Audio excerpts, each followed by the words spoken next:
Today's show is brought to you by Oak City Tech. Oak City Tech will help you reach your goals, whether it's web design, SEO, email list, content, social media, graphics, whatever you need. They will help you grow traffic. They will help you get more leads and referrals, and they will help you close more sales because of the work they do. Please go to oakcitytech.com. I know they'll be able to help you. Tell them that we said hi.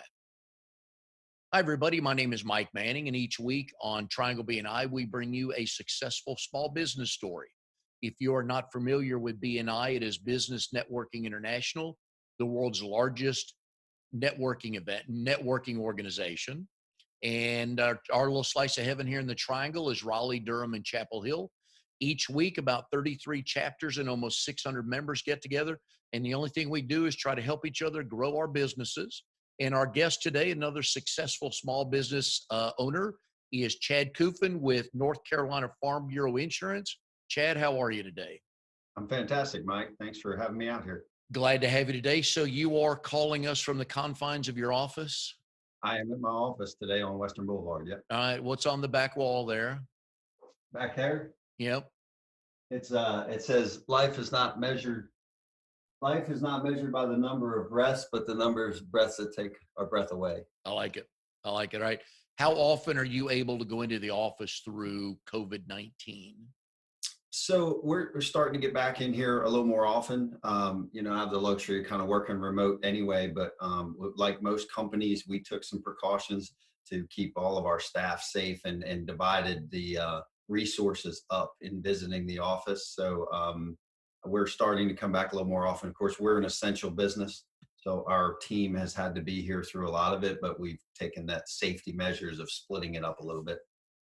Now, Chad does property and casualty with North Carolina Farm Bureau. You do other things. We'll get to that. But first of all, very timely you're on today because we got a hurricane headed our way, Chad.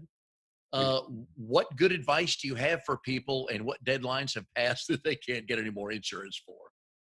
Well, the deadlines are certainly something that's important. All insurance companies, we have a terminology called a storm in the box, and it certainly hits a measurement of longitude and latitude. And when a storm gets in there, we fall under restrictions as far as binding new insurance coverages.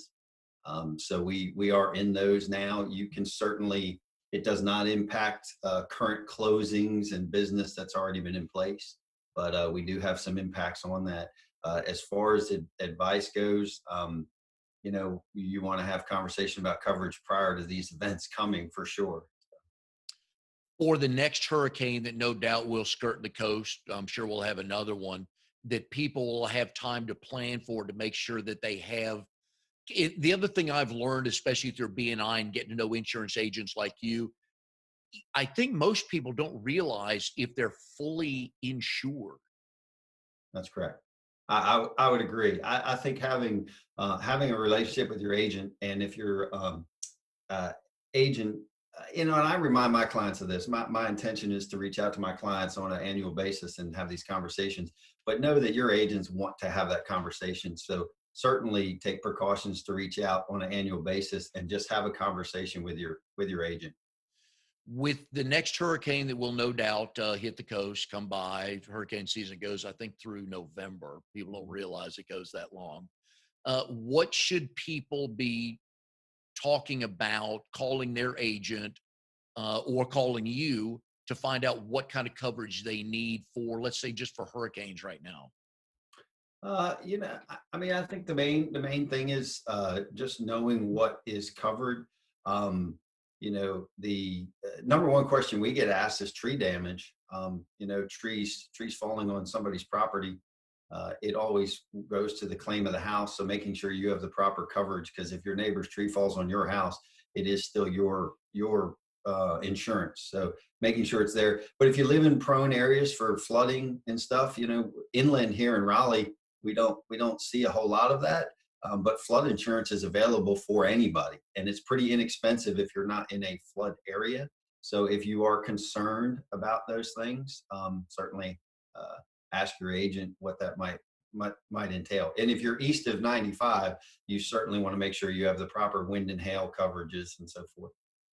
Do we worry about wind and hail damage this far inland? We do, but it's typical here. Most companies will include it in a typical home policy, an HO3 policy. When you get east of 95, you'll have some exclusions, and we use other companies to write that coverage.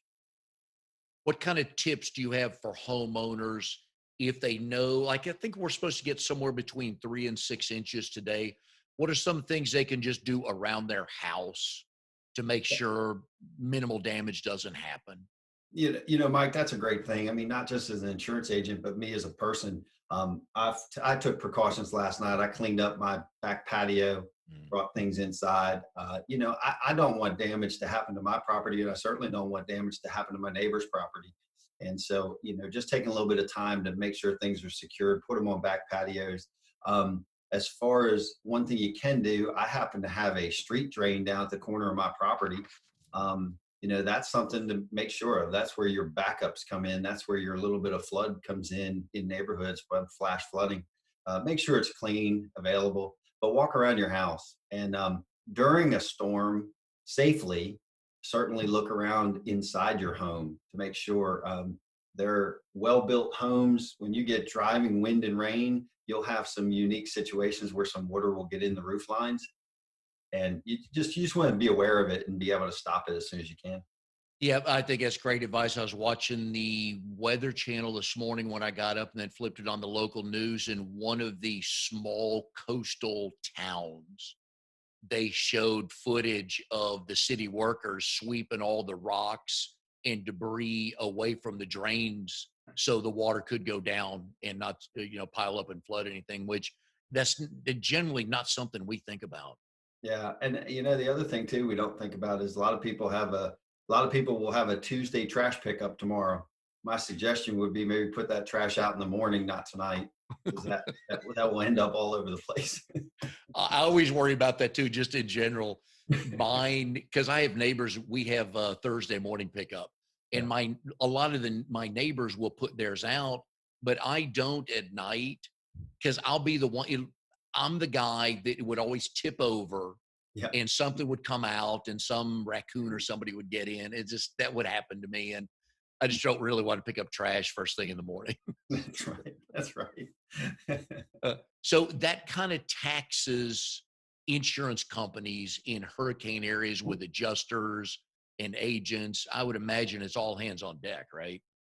It is, like most companies, our claims and so forth go through our website and our 800 numbers, and even here locally in our offices.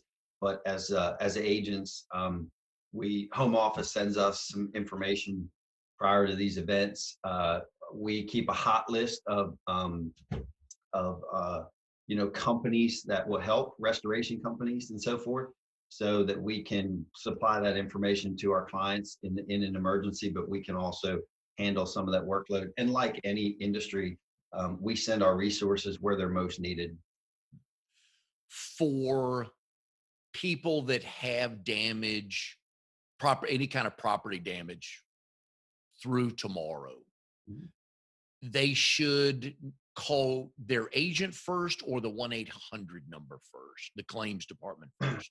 So number one thing we tell clients is um, safely do the best you can to stop any further damage. That's your number one thing. Insurance companies are going to support what you do. There's no question.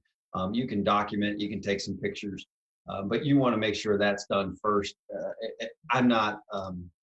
I can't help you maybe stop the damage, right? But a contractor can. However, as agents in our office, we've got resources that we can help recommend. People that can, restoration companies can stop things and help you with cleanup and so forth. Um, both. If you're trying to get a claims, if it's not, life threatening and a major catastrophe of a claim, you've got some time to get that claim in. If you're concerned, your agents probably have better resources to get you a phone number to somebody to get over there and take a look at things, and can help you with the claim. Typically, your local office, Farm Bureau, one great thing about us, we have at least one office in every county. Those offices can easily file those claims for you, and it makes life a little easier for people. And sometimes you may have some damage, but you may not have to file a claim, correct? Yeah, that's correct. And I think that's really where your resource of your agent comes in. I am certainly, as a company, we are here to provide the insurance that you're paying for. But, once you get an expert to come out and look at a claim, I had a lady call she was very concerned about some water damage in the ceiling of her living room. And once an expert came out, we realized it was about $400 worth of damage. It wasn't worth an insurance claim for her, but her opinion and my opinion, looking at it, we probably thought it was a $10,000 loss. But once the experts get in there and realize what's wrong, so that's really where your agent call them and get their advice on what you need to do. Now, Chad is in RD 39. It's called Business Connections. They meet every Friday morning at 8 a.m. At the Wake Forest Coffee Company. Granted, everything is Zoom right now, but if you live in the Wake Forest area, you ever been to the coffee company upstairs? Wonderful, inviting folks. Every time you walk in, it's not quite like Cheers, but every time I walk in, at least two of the people or more say hi to me. So love that place. You are new to BNI. Yes. What are your first thoughts? What are you learning? And who are you kind of naturally partnering up with? I'm learning. I wish I would have had the opportunity earlier in my career. I mean, it's just fantastic group, great professionals. As you said, we meet in Wake Forest. I happen to live in Wake Forest now. It brings the community together. I look forward to every Friday morning, and I've been in there now, I guess, about 6 weeks. I really look forward to it because I've got a group of friends that I'm going to meet with on Friday morning, and they help hold me accountable to my customers and my clients. They give me resources. So I'm very excited to have that on my calendar each and every day. And we're working hard with each other. I've had simple things like the gentleman that's in our group that handles plumbing and electrical work. I need some at my own house. So the resource of having that for me and the same thing for my clients is just tremendous. Yeah, that's one of the things I've learned with BNI is you become a hero to your clients because they'll call you, Chad, do you know a plumber? It's like, yeah, I'll hook you up with Joe.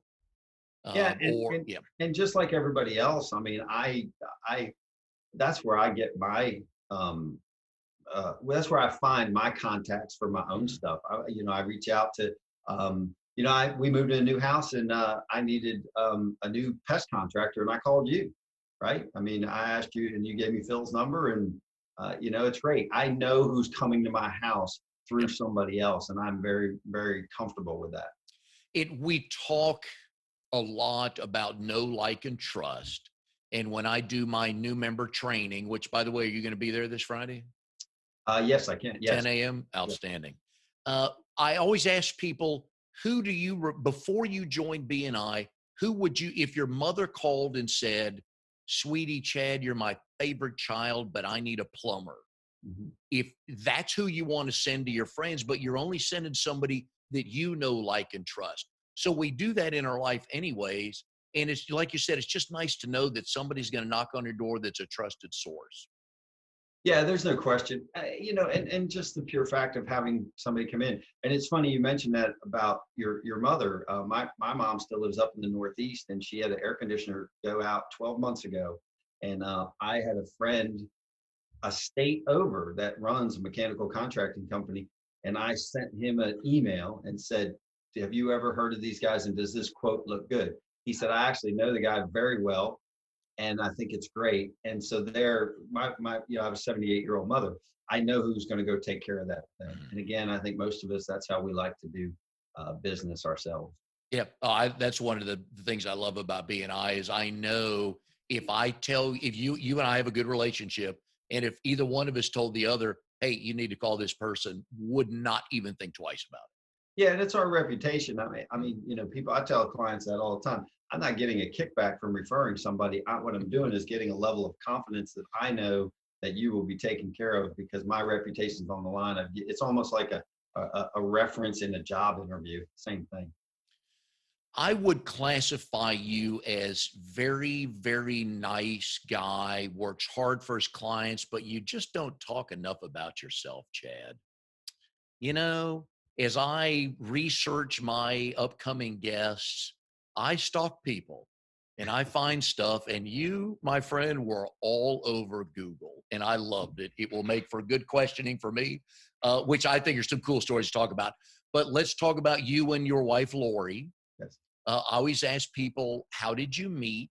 And do you both tell the story the same way? Yeah, fortunately for my wife and I, we met in sixth grade, um, which is quite a long time ago now. We did not, we haven't been steady since sixth grade. We got married 23 years ago. We are from the same hometown. We know the same people. We've got the same group of friends. It's pretty special when we go back home and deal with the same folks. So yeah, we've known each other a long time, and it's easy to say that for the last 23 years, I've been married to my best friend, and we've been through a lot of things. When did it turn into a relationship? Um, after college, I was going through. I was supposed to go to my second PGA school. I was in the golf business at one point, and my father passed away, and I couldn't go to the school in November, so I was forced to go to a school in February. And a friend of mine came into town, and then we were going to Columbus, Ohio, and happened to go out that night and ran into Lori. And I actually hadn't seen her in about a year and a half, and we both had reached the point where we were adults at that point, and I 6 months later, we decided to get married. I'm a big fan of these moment in time stories. So if you go to that PGA school, first of all, you're not going out with your friends, so you're not seeing Lori again. Now, down the road, you may have because you're both from the same area. But I just wonder if you guys don't reconnect that night, do you get together again? Do either of you meet somebody else? I love those moments in time Well, stories. and I'm a big believer, Mike, and Yep. I think it's a situation where losing my father when I did, and there was so if you think about that, my father passed away in 95, and my wife and I connected in the spring of 96 and got married in 97. So in a way, you kind of lose your best friend and you gain your best friend. So yeah, I'm a big believer in those things happen for a reason. Yeah, I love those stories. You have a big part of your working background is in golf, Hmm. but you husband kudo points to you, Chad, teaching your wife to get into or back into the game of golf and then playing a lot with her. Yeah, that's correct. We um, early on in our courtship, Lori played a little bit of golf and some charity things for us, and hasn't touched the golf club in 20 years whatsoever. And we moved into a golfing community back in January. And part of it maybe is driven through this whole COVID thing we're all going through. I There's two of my favorite things in life are, number one, to spend time with my family and my wife. And the second favorite thing to do is spend time on a golf course. And when those two things come together on a weekly basis, I'm pretty happy. Now you were or still are you were a PGA professional for 20 years?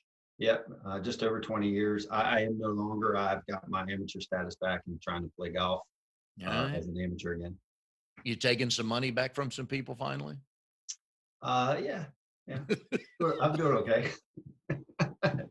If you're back in your heyday and you were more on the teaching side.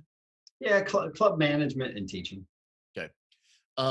So at your peak, now most people know handicaps are positive numbers, but you good guys are negative numbers. Everybody we see on Sunday is a negative number, -2 or whatever. What grade or what handicap did you have at your peak or rating, Uh, whatever they call that? Well, so what they would call, so most, like currently I play to a 3 handicap, which means I get 3 strokes off of the golf course. Yeah. And my heyday was probably about a +4, which means I have to give 4 shots back. Okay. All right. So you're still but you're still a 3 handicap. That's pretty good right now, right? I mean, at your advanced age, because you're so old, it's Well, Mike, when you get back in the amateur status, I mean, you want to have some strokes. now. I'm sure you have friends of yours that are still pros, Mhm.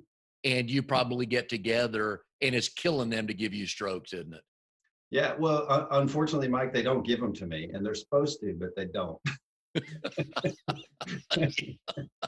No matter what numbers you trot out there to prove to them, Yeah, but dude, I'm a 3. the truth is, when I was on their side of the thing, I didn't give the strokes either. So Did you enjoy the country club side of that career as far as basically running the golf operation?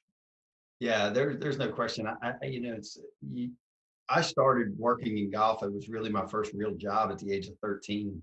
And when I got involved in the country club side of things, I'm such a relationship person, and to be able to develop and nurture the relationships that you have, I knew that even when I left that industry, that I would need to find something that was just as important.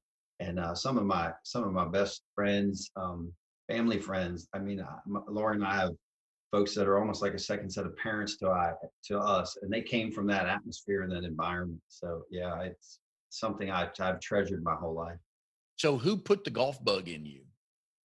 My dad, my mom and dad, I should say, but my dad played golf, and when I was 13, my dad took me out to play golf and let me use my mom's clubs, and we played 9 holes, and I can't tell you what a shot.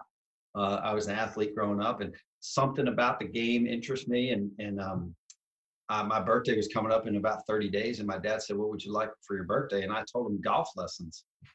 So we lived a mile from the golf course, and for like most kids, for an entire year or so, I just spent time at there, and you kind of get better quicker. But back to I made this statement earlier. I lost my dad at a bit of a young age, but I don't feel like I missed anything because of the game of golf. We spent a lot of time together on the golf course. Oh, and wonderful memories. I know you can still tell stories about playing together. And I'm assuming you both remembered the first time you beat him, right? We do. I remember 2 things about playing golf with my dad. I remember a lot of things, but I remember the first time that I beat him, and some of the lessons that we learned. And there was definitely this level. My father was an ex-athlete, and there was this level of pride and disappointment in him. And I also remember the first time that I used some profanity on the golf course, and he looked over at me. He said, "You're on the golf course. You're going to have to learn to use those words." That is very common. I know that I learned a lot of words on that as well. How old were you when you first beat him? 15. At what point in time did he start trotting you out as his partner then? Oh, immediately. Yeah. Immediately. Yeah. I went to Myrtle Beach with him for the first time when I was 15 or 16. As he said, when I could drive him to Myrtle Beach, we went. Did you two start taking his buddy's money? I don't know. I wasn't really part of that. All I know is that I didn't have any expenses in it. Oh yeah, you were once you got to be pretty good at that age, you were the prize stallion. He was trotting out every weekend, right? Yeah, it was a lot of fun, and it makes you grow up pretty quickly. You get involved in a lot more of the adults side of things. Well, and again, I'm a huge fan of playing sports that teach you discipline, teamwork, practice, all those things. I feel for people who never really had a chance to do that, because the teamwork alone and the camaraderie. When we're living down in Daytona Beach, I had a standing golf game every Saturday morning, and the most fun time was on the first tee box with everybody. Oh, no question. And you did not, there was the driving range to the left and OB to the right. And it was only like a 300 and I bet it was maybe 305 yards, but at about 250, there was a bunker smack dab in the middle of the fairway. So you had to pick and choose, and I couldn't hit it over the bunker, so I didn't worry about me. But boy, God help you if you didn't hit the fairway with everybody standing on the tee box, man. Yeah, that's just more. Having played competitive golf, there's still nothing. Saturday mornings, and there's not pressure to hit a golf shot, but boy, I'm going to hear it. no matter what that guy, it doesn't matter if I shoot 70 that day, no matter what that first tee shot is. It's a lot of pressure. When you get back to the clubhouse, that's the only thing they're going to make when everybody's getting lunch, right? That's the only thing they're going to talk about. That's right. That's for sure. So how did you and Lori get down to Raleigh? Um, uh, Actually, both sides. Lori works in the healthcare industry. She worked for United Healthcare, and her boss, when we were in Delaware, her boss was coming to the Charlotte area and was trying to recruit Lori to come down to this area. And through a mutual friends, there was somebody down here trying to help me find some golf work or be, in the golf thing. And it just happened that there was an opportunity at Raleigh Country Club, and Lori's boss was overseeing all of the Carolinas, and they had an office in Cary, North Carolina. So we ended up in Raleigh. We were blessed to both have opportunities to come down here at the same time.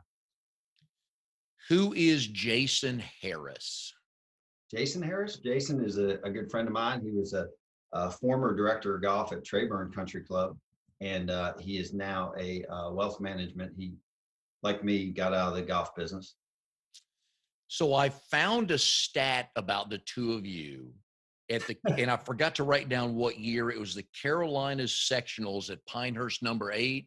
And you two golfing studs shoot 3 over for 2 rounds. Yeah, it wasn't our shining moment. It wasn't a shining moment. At one point, we played a little ping pong on the 7th or 8th hole that comes back in there. It was alternate shot, and at one point, I just stayed on one side of the green, and Jason hit it towards me, and I somehow hit it back towards him. It was impressive. But I will tell you that knowing the relationship I have with Jason, we had just as good a time whether we would have played good or bad. So the first thing I had to look at was where you guys were, because Pinehurst number 8, it can be a challenge. And then I see the leaders were minus 16. Oh yeah, yeah. It was. There's. I would like to make up any excuse I possibly can, but I can't believe you found that. But yeah, even when Jason and I still play a lot of golf together, and when we get together, we still joke about that. Have you played all the Pinehurst courses? No, not all of them. Actually, December or January of this year's first time I ever played number 2. Oh, really? Yeah, Rob Clark with Carolina Restoration invited me to go down. I hear he can hit it a ton. Rob is a very good player. We've continued to play some golf together. He has a good relationship with some of our other agents, and Rob used to be in the business somewhat too. Yep. Yeah, I've not played with him, but I've talked to people that have played with him, and he's just one of those guys that it leaves the club head. Oh yeah, absolutely, pretty good. What is your most favorite course you ever played? For whatever reason. Pine Valley. I had the opportunity to play Pine Valley several times when I grew up in the Northeast. Just the experience. I'm a history. I enjoy that. I enjoy the history of it. And like for me, it's the experience of who I go there with. And so, when you have the opportunity to go to a really nice place with some great folks, Hank Sanderson was a member out there, and I have a lot of great memories of playing with Mr. Sanderson. And he took us out there, and it's probably my favorite golf course that I've played, just because there's just so much history. You got to use the caddies and the experience of the caddies. I mean, they're characters, those guys. Where's the course you haven't played yet? I've never played Pebble Beach. Never been out to Pebble Beach. I would enjoy going out to Pebble Beach and play. I think it's $285 now for a round of golf, probably. I think it's more than that. I think it's cheaper to fly there than play there. I had some friends play. I started playing fantasy football back in 1984, back before ESPN and the internet, basically. And I had a chance to play Pebble Beach one year. We had the draft out there, and I couldn't make it. I think our oldest son was born. One of the boys is right around when they were born. Just wasn't a good time to go out there. And they played, and I think it was $180 back then. And that's the public fee just to play that. But hey, you get to play it. So yeah, it's beautiful. A lot of these courses that are in the major rotation, you don't get to play. So, but that'd be a lot of fun. A couple of those holes to hit. What is it? Is it the 6th or the 7th hole, the par 3 downhill, that it's either a 3-iron or a pitching wedge, depending on the wind?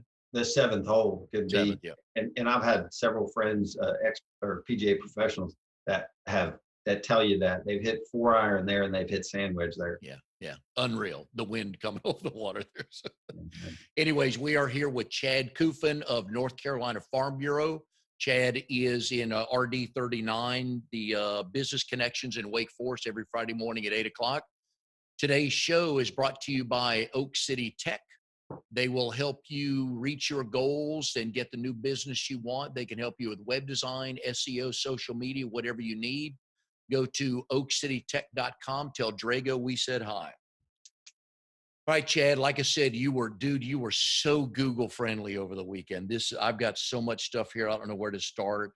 Oh, by the way, I'm on your LinkedIn page and I go to the bottom and places you're following Octagon Sports Marketing. Why? And I'll tell you why I'm asking in a second. I had a connection over there at one point.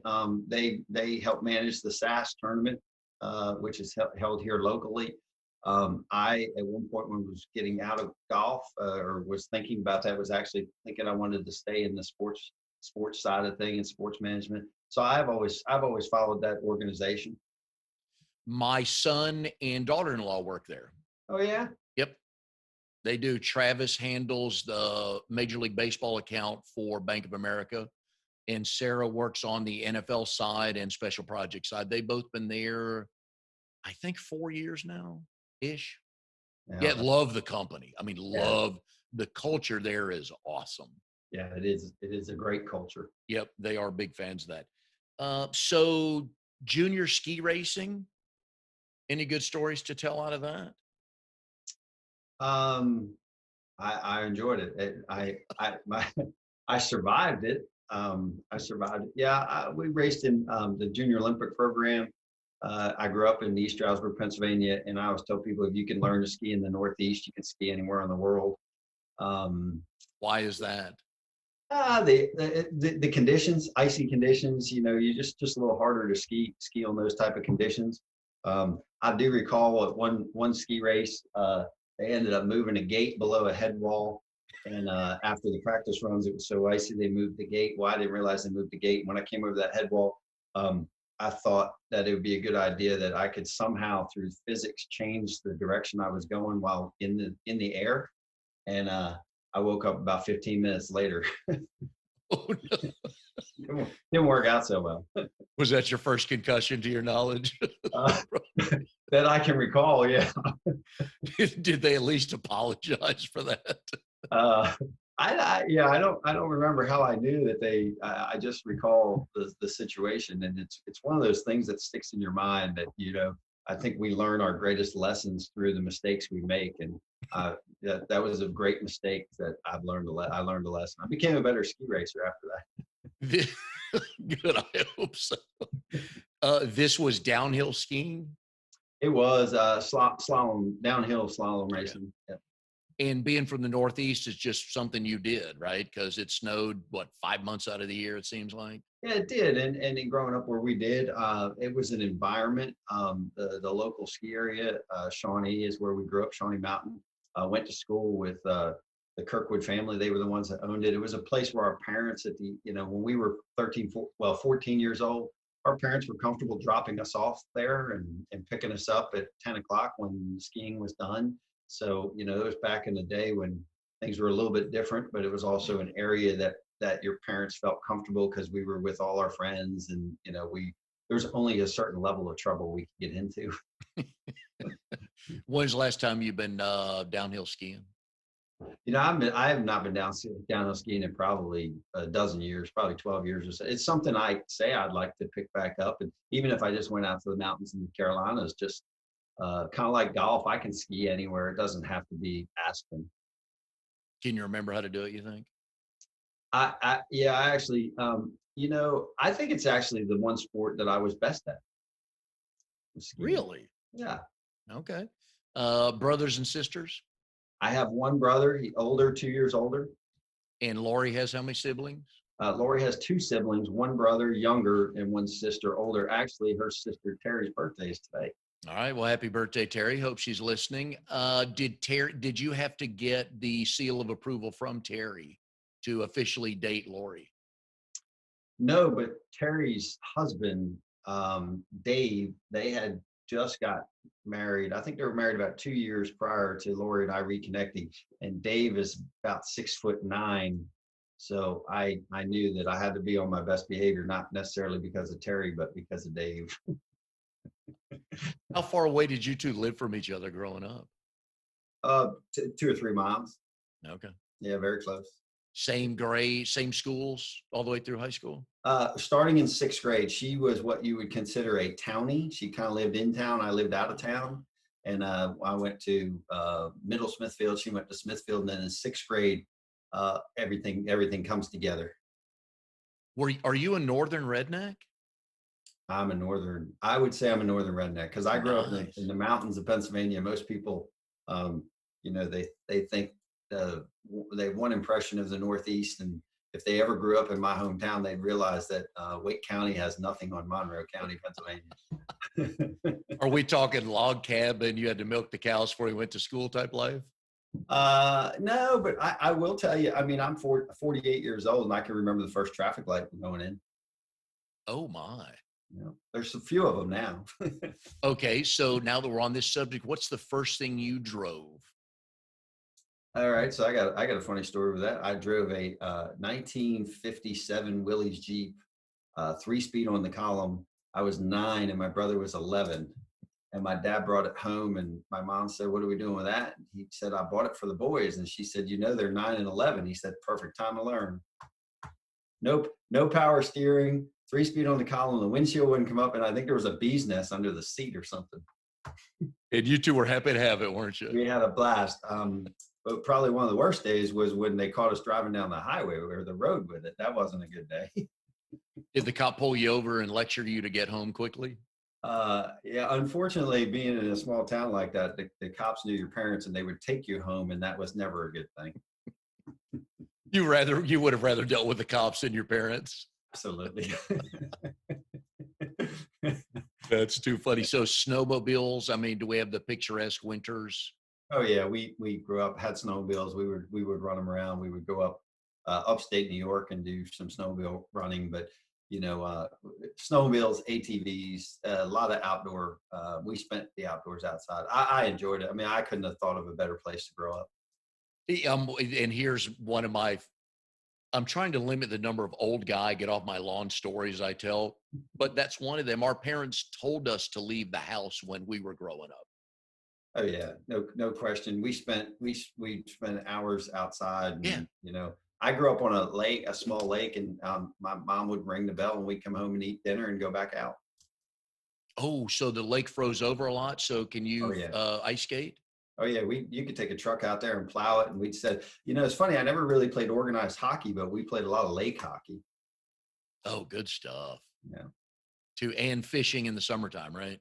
Oh yeah, lots of fishing. I mean, and it was kind of it was a pretty special childhood. I mean, we'd go to a friend's house across the lake. You'd take a canoe over there, spend the day with them, come home. We had a little island. There was a little island on the lake, and it was funny because as a kid, our parents would let us camp out there. We were very young, and we thought we were big stuff because we could camp out there. And then when you got older, you realize that sound travels on a lake. They could sit out on their front porch and listen to everything we were doing.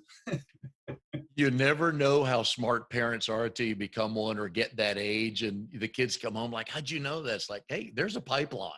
I was 19. I was 19, and I told my mom, "Boy, you are a lot smarter than I thought you were." It usually takes till that age for kids admit that's this. right. That's right. All right. So did you and Lori went to different colleges? We did. I went to Southern Miss, and Lori went right into working after school.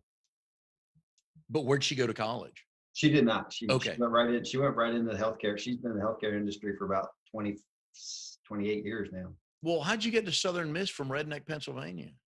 The athletic director at East Stroudsburg University went to be the athletic director. Mr. Moriano, I think it's Moriano. Can't remember his name now. But he was the athletic director when I was a senior in high school at our local college, and he went and took the athletic director position there. And you played football and baseball? Mm-hmm. Tell me about the careers. Well, here I am in the insurance industry, so that'll give you some piece of that. Straight out of the golf world. Well, you know, just like most kids. I mean, I grew up playing baseball and playing football, and just really enjoyed it. It's what we did. We spent all our time outside, and was, you know, just good enough to play. And sports, to me, the team atmosphere was something I just really thrived on. You know, I was always instilled to this day and much better with a group of people than I am individually, and I really enjoyed it. And you know, Southern Miss, I did. It didn't take me long to realize that I did want to follow the pursuit of golf as a career, but I really enjoyed it, and the relationships I had with people in baseball, and the appreciation for people in the coaching. Um, you know, I've always been somebody that you know, you trust a coach and you listen to a coach, and they will make you successful. Which sport were you better? Baseball. I mean, football was a little bit, you know, just kind of genetic, right? And just, you know, something that I was decent at hand-eye coordination. But baseball, I was a pretty good baseball player. Was that the right place for you to go to college, looking back on it? Yeah, it was good. It was good to get away. You know, I think it's good for every young kid, especially if you grow up in a small town. I think it's wonderful to come back to your hometown, but I think it's great to get out and get away. The thing I enjoyed learning most about you is you are a triathlete.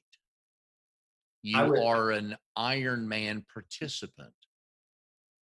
I would classify it as used to be, as I've My been I've been somewhat retired the past couple of years, but now, yes, see, this is my show, and I get to ask the questions the way I want. Today, you're an Ironman triathlete, okay? How did you get into that? So, for the folks that don't know, triathlon is swimming, biking, and running at different levels. that's So, correct. first of all, how did you get into that event, or Well, wanting to do all three in an event? Let me say it that way. so I, like most people, I guess back 2010, you know, just looking to get back in shape a little bit, and you know, being a competitor my whole life, looking for something that would give me the ability to kind of compete a little bit for myself. So I got into running, and I had some stress fractures, and I remember going to my doctor, Dr. Foreman. He said, "Well, you know, let's rest this thing." And I said, "Can I do anything to work out?" And he said, "You can swim." And I had never swam. I grew up on a lake, but I wasn't a swimmer by any means. And I remember, just like anything else has happened to me in life, I remember getting in a pool and swimming one length of the pool, and coming out of the water thinking, "Dear God, this is going to kill me."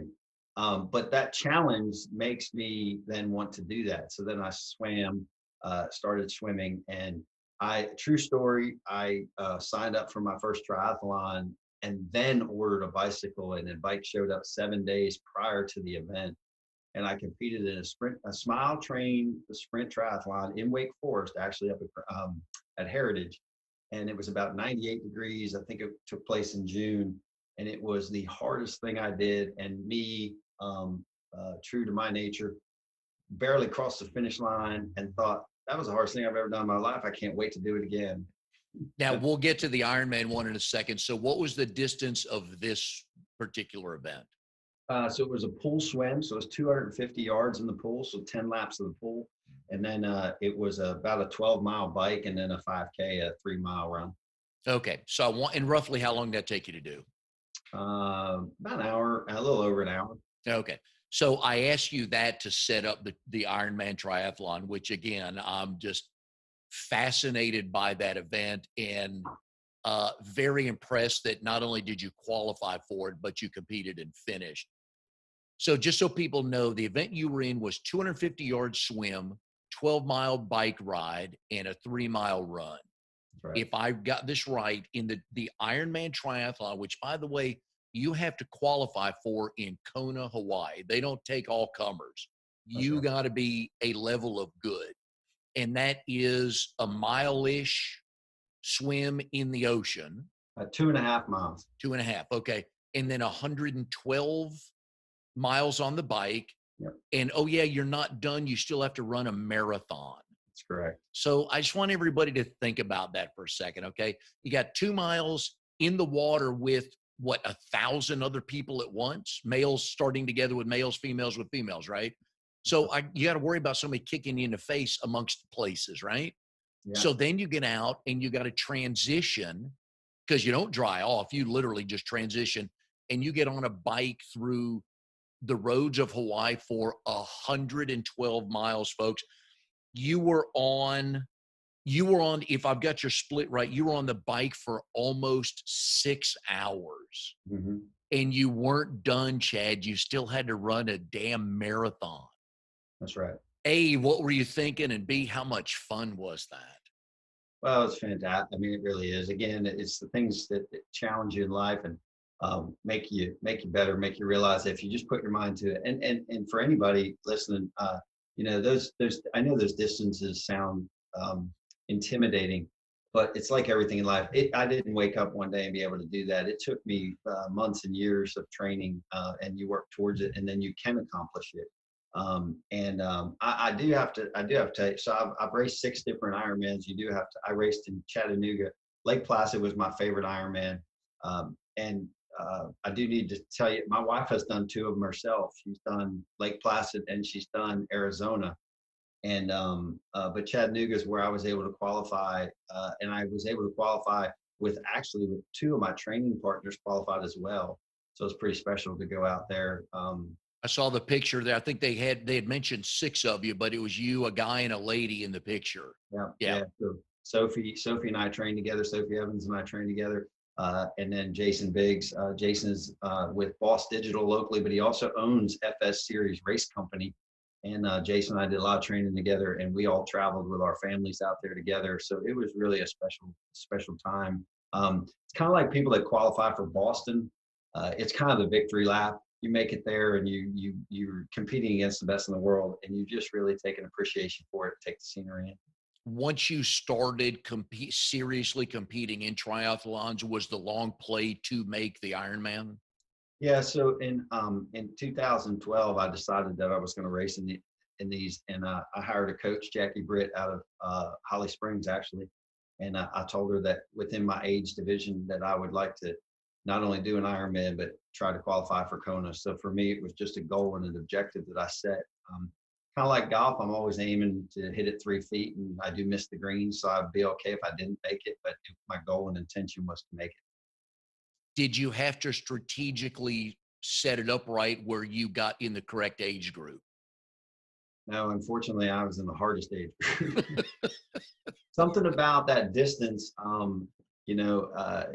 there's some studies about it, but the environment of people at the time, I was in the 40 to 44-year-old age division, and it takes time to develop that kind of long distance endurance athlete type of mentality, and so it was challenging, certainly challenging, and raced against some great folks, but.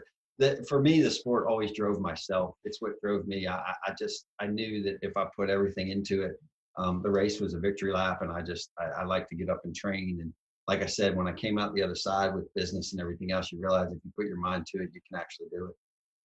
Once the Ironman started, what was the most difficult thing?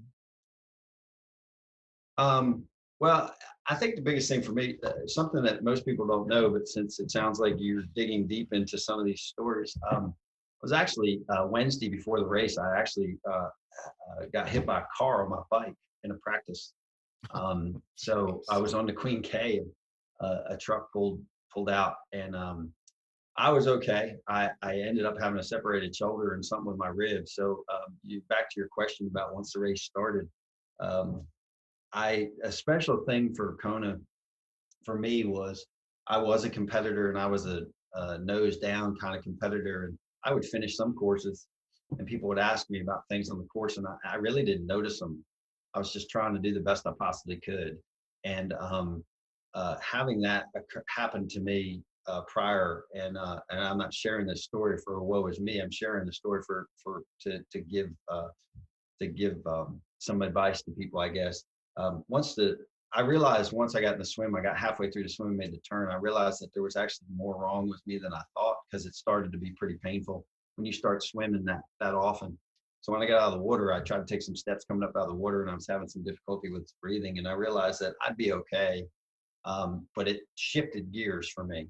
And when I made the turn in the swim and I saw the sun coming up over the mountain, and then once I was getting out of the water and I realized that things weren't as good as I thought they were, and I was probably a little more injured than I thought I was 3 days ago, um, I stopped and smelled the roses. I remember everything about that.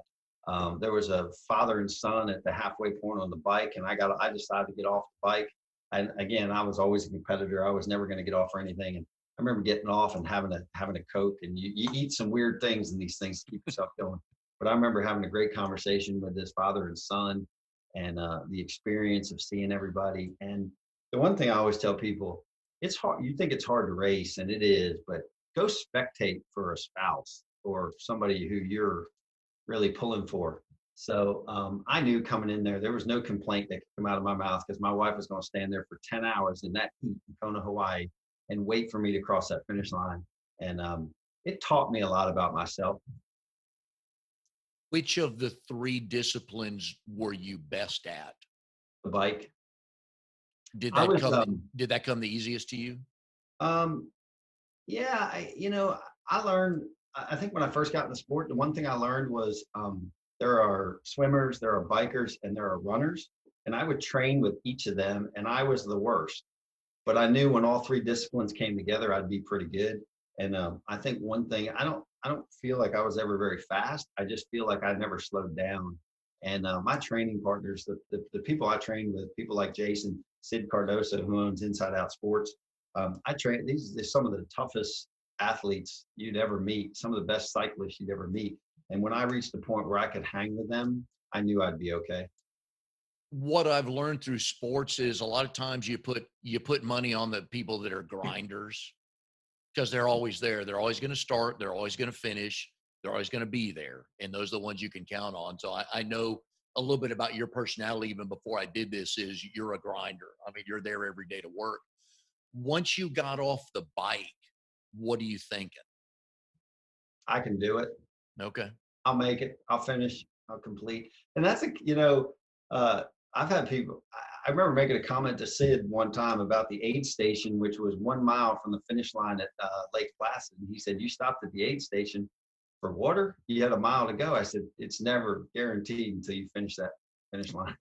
You got to stick with the process, and you got to keep on going." But you do reach a point. When you get off, I think most people in triathlon, when they get off the bike, they realize that their feet will get them in, and they can get there. Interesting. And you're the first one I ever talked to that's qualified for it. And I watched that show. I did religiously for years when CBS used to run it on tape delay. Yeah. And just, I love the sundown finishers that are just there. It's because it becomes a goal to you and only you, right? Well, and the most special thing too is, I was blessed as an athlete, and I mean, to be able to do an Ironman in 10 hours, and the pros do it in 7, but it was always special to me to get something to eat and get a shower and come back and watch the finishers. I knew there was people, I was doing it for myself, and I was healthy and blessed to be that way. But there were people coming across that finish line that I couldn't have accomplished what they accomplished in life, and to do that. And it was pretty special. You could see it in their eyes when they crossed the finish line. Yep. Some of them didn't even have anybody there really with them. And they would cross that finish line. And I don't know, those are just lessons that stick with me, and I can see their faces coming across that finish line. Oh, that's what I love about those stories. So let's go back to logistics now. So you kiss Lori goodbye early in the morning. And what are the plans for her, and where are you meeting up, and what kind of time frame did you give yourself at that point to say, I'll be there then? She knows. I mean, she's got a pretty good idea of how long it's going to take me to get out of certain things. The town of Kona is there's a lot going on at the transition area. The bike is 56 miles to Hawaii and turn around and come back on the Queen K Highway. So there's not much you're seeing there. So she's able to see, but she finds her way around everywhere, and she finds a place. I know that I'm probably gonna, some of the places on the Alihi Drive that have some adult beverages, I'm probably going to see her somewhere near there. But she finds a way. she finds a way to find. I know she's gonna catch a glimpse of me once I get out of the water, because there's always some level of stress. Make sure everybody gets out of the water okay, Yep. and so she kind of knows. She's encouraging to me. I mean, woe is me sometimes. And when you see the people and you realize what they're doing, standing out there pulling for you, it motivates you and gets you going. When you got to about a mile out, could you hear the finish line? Imagine it's just a loud place, right? Well, it's unbelievable, especially there in Kona, Hawaii. I mean, it's televised. The pros are coming in and going out as you're going. It's pretty special, because that's the one neat thing about there. You are racing step by step with some of the greatest athletes in the sport. Of course, they're way ahead of you, but it's pretty special to see that. But no, there's a place called the Energy Lab. So when you turn in, it's actually where they draw energy in these solar panels and stuff. And it's probably the hottest place on earth. And you go down in there and you turn around, and when you make that turnaround and come back up to the Queen K highway, you're 6 miles to go, and it's I don't want to call it downhill, but it's somewhat downhill. And when you reach there, you can hear some of the excitement happening at the finish line. And it's pretty cool, because you come down and then you go past and you circle around and you come in the banya trees and so forth. It's such a pretty finish right there. And you can hear it. And once you reach a point like that and you can hear it, and that, deep down inside, that you can get there. When you had your private moment with just you for what you accomplished, was that in Hawaii or after you got home? It's usually when I it's usually when I hug my wife. Okay. Because it's not to sound flaky, but I realize the sacrifices she's made, and when I get there, I realize that we both put a lot into it, and it's very special. And I usually get emotional. I mean, I did it in Hawaii. I mean, I got emotional. It's a lot comes out in you, but you know, I think it happens for me quickly. I think I realized what was accomplished leading up into. I'm not nervous or anything, but when it finishes, I realize that it was something special. How many days after the finish did you fly back? We flew back 4 days later, but Because you had we'd spent about a week out there ahead of time. Well, plus it would do no good to get on a plane and sit from Hawaii to Raleigh after doing a triathlon, right? No, we decided to stay and enjoy the sights a little bit and spend some time together out there. I had never been to Hawaii before, so we took the opportunity to enjoy it while we were out there prior to and after the race. Did you once the race was over and you woke up the next day and the day after, did you start getting some relief from the shoulder and the ribs?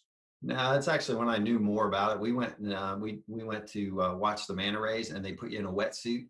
And if you've ever been in a wetsuit, it's very compressing. And I had to take it off, and I was actually a little bit freaked out. And I actually didn't know the full extent of any injuries till I got back into Raleigh, and then realized. And again, it just teaches you, you can deal with certain things. And I'm kind of glad I didn't know, because prior to it, my wife might have talked me out of it. So it was a separated shoulder? Yeah, a separated shoulder and then a cracked rib, but the rib was high. The issue with the rib was the swimming, the repetitive motion. Yeah. Good. Now you can practice cycling in a group. You can practice running in a group. You can't really practice swimming in open water in a group, can you? No, you got to go do it. I mean, and it's humbling. I mean, it's safe, and the race companies that put these on, it's very safe. Any issue that you hear in the news that comes from the water is usually underlying. It's something underlying. The environment is safe. There's boats, there's people. They take every precaution possible, but it's tough. You get out there in the water and you're breathing heavy, and it's there's 1,000 people coming behind you. It's you got to keep on going, and like you said, I've taken a few kicks to the face. What was your last thought at the start finish line before they fired that gun, or at the starting line to go into the water? Can't believe I'm here. Yeah, no question. Can't believe I'm there. And it is special. But I'll tell you, my wife didn't grow up as an athlete, but when she crossed the finish line at Lake Placid, that was probably the most special time for me in triathlon, is seeing somebody who didn't grow up in athletics and complete it. And and by the way, she did it in 13 hours. I mean, she didn't take 18 hours to finish it. It was pretty amazing. So it always works that way. You get more satisfaction out of a family member doing it than you. So I totally get you with that. So anyways, Chad, wonderful conversation. Chad Kufen with North Carolina Farm Bureau. Folks, if you want a agent that will follow up with you and keep up with you and make sure you have what you need, please give him a call. His phone number's been popping up on the screen here the whole time. Love the stories. I'm glad I finally know this about you, because I know you enough that you would never share these with people. You're not one of those, hey, type guys, but I'm glad I know, because it confirms what I knew about you. Just a humble, hard-ass worker. That's how I would explain you. So, I appreciate it, Mike. Yep, love having you on the show today, and best of luck with everything. And we'll see everybody next time on Triangle BNI.